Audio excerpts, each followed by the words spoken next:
This is introduction to Alzheimer's disease. It affects 5.2 million people in America.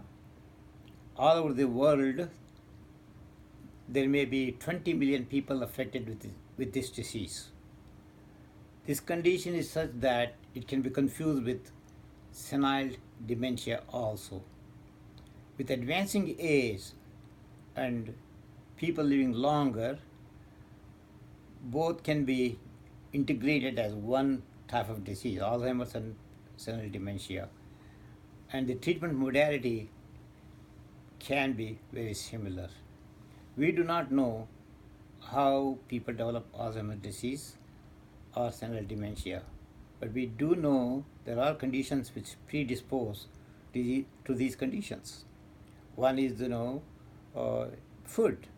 For example, people who eat fatty food with a high triglycerides, they do develop senile dementia and Alzheimer's because there is accumulation of beta amyloid very early. Next, the habit. People who live stressful jobs and stressful life do develop leaky blood vessels in the brain and leak a lot of toxic material to the brain, and they do develop, Alzheimer's disease and senile dementia. Third, the trauma to the brain.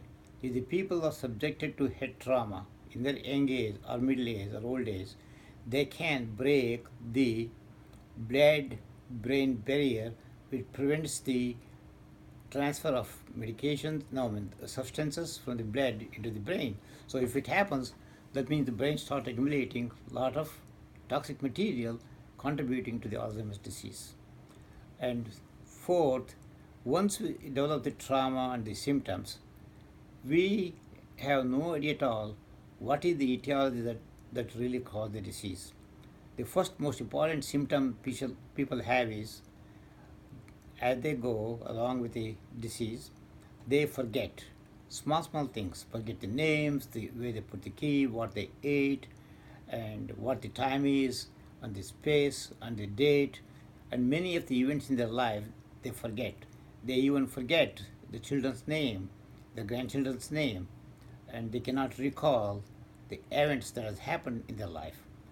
So once you start noticing these symptoms, you should get them tested to see whether they have developing early stages of Alzheimer's disease.